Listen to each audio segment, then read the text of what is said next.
안녕하세요, 여러분. 지금까지 타이타닉 데이터를 가지고 와서 그 중에서 어떤 컬럼을 사용할 건지, 그리고 우리가 사용할 컬럼에 대해서 빠져있는 값이 있는지 없는지 그런 것들을 확인해서 채워주는 작업들을 지금까지 해봤는데요. 오늘은 데이터를 다루는 것 중에서 우리가 해줘야 되는 마지막 작업을 하게 될 거예요. 그 작업은 바로 데이터를 나누는 작업인데요. 자, 여러분들 애저 MS 스튜디오에 들어오면 저와 같이 이렇게 하나, 둘, 셋, 넷, 다섯, 여섯, 일곱 개의 모듈이 연결이 되어 있을 거예요. 그러면 이 중에서 맨 마지막으로 수행했던 모듈의 데이터를 한번 확인을 해 보겠습니다. 클린 미싱 데이터의 앞쪽 동그라미를 클릭하면 데이터를 확인할 수 있는데요. 자, 지금 데이터를 보면 총 8개의 컬럼이 있고 행은 1309개가 있어요. 근데 데이터가 보니까 지금 우리가 애저 ML 스튜디오에서는 위쪽에 있는 100개의 데이터만 먼저 확인을 할 수 있는데 위에는 선실 등급이 다 1등급인 것만 나와 있는 거 봐서는 아마 선실 등급을 기준으로 오름차순으로 정렬이 되어 있는 데이터인 것 같아요. 그렇죠? 그러면 우리가 이 데이터를 활용해서 모델을 학습을 시켜야 되는데 이 데이터를 모두 다 학습을 시키는 게 쓰는 게 아니에요. 우리는 데이터를 두 부분으로 나눠서 학습을 시킬 부분 그리고 평가를 하는 부분 따로따로 분리해서 데이터를 준비해야 되는데요. 그 과정에 대해서 PPT를 보고 잠깐 설명을 해드리도록 할게요. 자, 데이터를 나누는 걸 우리는 스플릿 데이터라고 이야기를 합니다.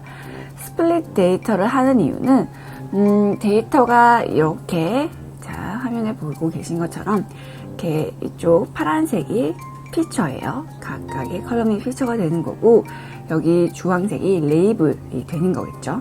그리고 이렇게 하나씩 데이터가 들어가 있을 때 이 데이터를 가지고 다 학습을 시킬 수도 있겠지만 그렇게 하고 나면 학습이 완료된 모델이 정말 잘 작동을 하는 건지 아닌지 우리가 판단하기가 어려워요. 그래서 이 전체 데이터 중에서 70에서 80% 정도의 데이터는 모델을 학습하는 데 활용을 하고요. 나머지 20에서 30%는 만들어진 모델의 성능을 평가하는 평가 데이터로 활용을 합니다. 그래서 이렇게 X 트레인, 그다음에 X 테스트 이런 식으로 데이터를 두 부분으로 나누게 되는 거죠. 이렇게 나눈 다음에 우리는 이 트레인 데이터를 모델 학습용으로 이 테스트 데이터를 평가용으로 활용을 하게 되겠죠. 이때의 비율은 보통 8대2 혹은 7대3 정도로 나누시면 됩니다. 그러면 애저 ML 스튜디오에서 이렇게 데이터를 나누는 작업을 해보도록 할게요. 자, 애저 ML 스튜디오에서 데이터를 나눠주는 모듈은 우리가 지금까지 늘 썼던 데이터 트랜스포메이션 안에 있는 지금까지 우린 항상 매니퓰레이션 안에서 데이터의 메타데이터를 수정하거나 빠져있는 값을 채워주는 기능들을 활용했었는데요. 이번에는 그 아래쪽에 있는 샘플 앤 스플릿 카테고리를 열어보겠습니다. 여기에는 파티션 앤 샘플 그리고 스플릿 데이터 두 개의 모듈이 존재하는데요. 우리는 이 중에서 스플릿 데이터를 활용할 거예요. 스플릿 데이터를 드래그해서 클린 미싱 데이터 아래쪽으로 가져오겠습니다.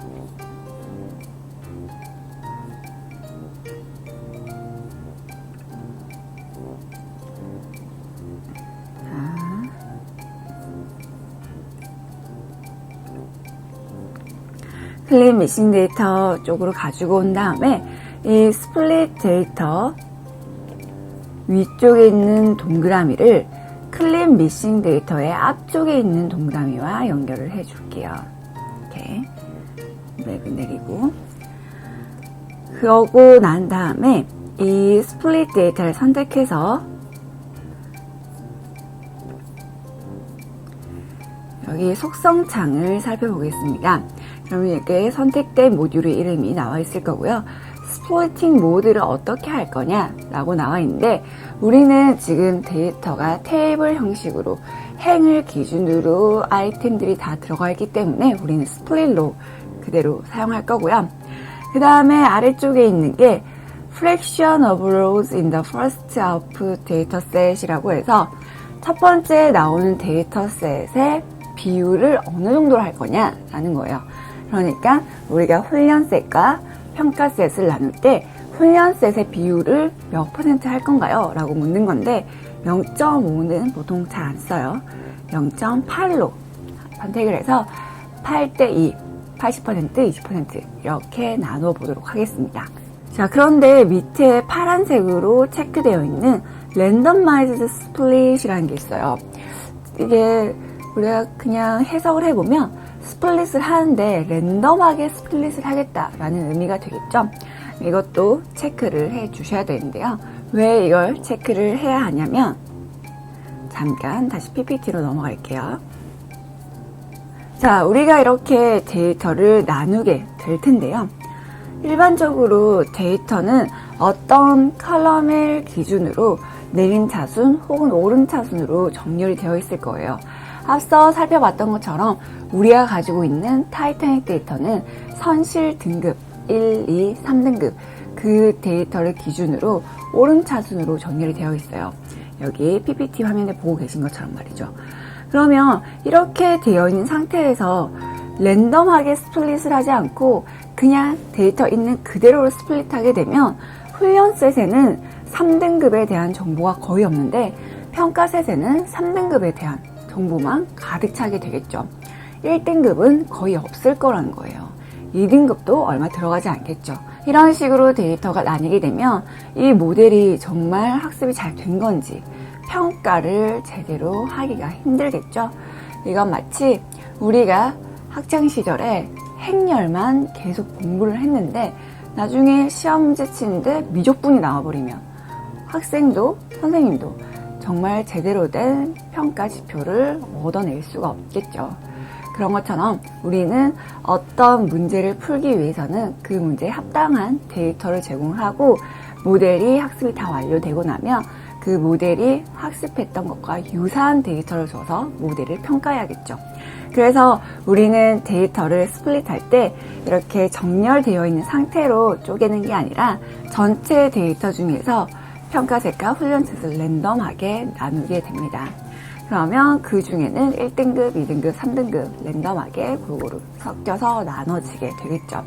그걸 의미하는 게 바로 스튜디오에서 보셨던 파란색 체크, 랜덤마이즈드 스플릿을 의미하는 거예요. 그리고 또 밑에 보면 랜덤 시드라는 게 하나 있습니다. 랜덤 시드는 우리가 데이터를 랜덤하게 나눌 텐데 그 랜덤한 방식을 고정을 할 거냐 안 할 거냐 라는 걸 의미를 해요. PPT로 가서 다시 설명을 해드릴게요. 자, 우리가 랜덤하게 스플릿을 하게 되면 똑같은 데이터를 가지고 모델을 만들더라도 어떨 때는 지금 화면에 보고 있는 것처럼 이렇게 1, 2, 3 이렇게 데이터가 뽑힐 수도 있고 그 다음에 또 다시 데이터를 쪼개면 다른 방식으로 데이터가 또 뽑힐 수도 있겠죠. 이렇게 되면 우리가 나중에 똑같은 모델을 다시 만들어내기는 어렵겠죠. 그래서 나온 개념이 바로 랜덤 시드고요. 이 랜덤 시드를 스튜디오에서 만약에 0으로 해두면 이 말은 고정되지 않았다라는 걸 의미해요. 그래서 우리가 스플릿을 할 때마다 계속 다른 데이터가 뽑히게 될 거예요. 하지만 만약에 랜덤 시드가 0이 아닌 그 외에 다른 숫자가 입력이 되면 우리가 스플릿을 하고 또 스플릿을 할 때도 랜덤하게 뽑히긴 하지만 그 랜덤한 방식이 고정이 돼서 계속 똑같은 데이터가 랜덤하게 뽑히는 걸 확인을 할 수가 있습니다. 자, 다시 스튜디오로 넘어와서 여기 랜덤 시드는 기본값으로 0이 들어가 있는데요. 이 0을 입력하면 진짜 숫자 0이 들어가는 게 아니라 우리가 이걸 실행을 시킬 때 컴퓨터가 가지고 있는 시스템 시계의 숫자가 그냥 들어가게 돼요.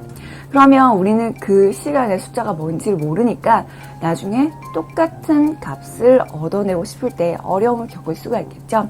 그래서 만약에 랜덤마이즈 스플릿을 선택을 하셨다면 랜덤 시드는 꼭 입력을 해 주시는 게 좋은데 여러분들이 좋아하는 숫자를 입력을 해 주시면 돼요.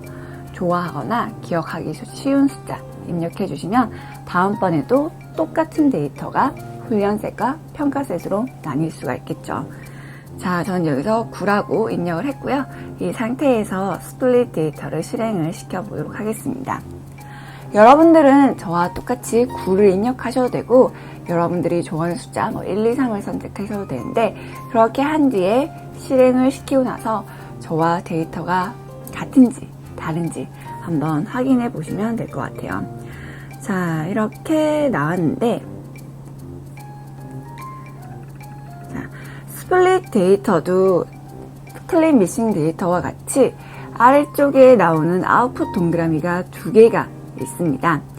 이 앞쪽에 있는 데이터가 바로 우리가 지정해줄 80%의 데이터가 나오는 곳이고요. 이 뒤쪽 데이터가 나머지 20% 데이터가 나오는 곳이에요. 그러면 앞쪽 데이터 먼저 확인을 해 볼게요.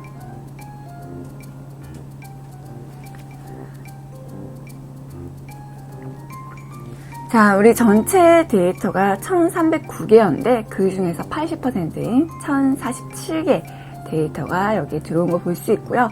아까 우리가 데이터를 확인했을 땐 선실 등급이 모두 1등급만 있었던 거 기억하시나요? 그런데 이제는 1등급, 3등급, 2등급 이렇게 랜덤하게 섞여서 하나의 데이터 셋이 만들어진 걸 확인할 수 있습니다.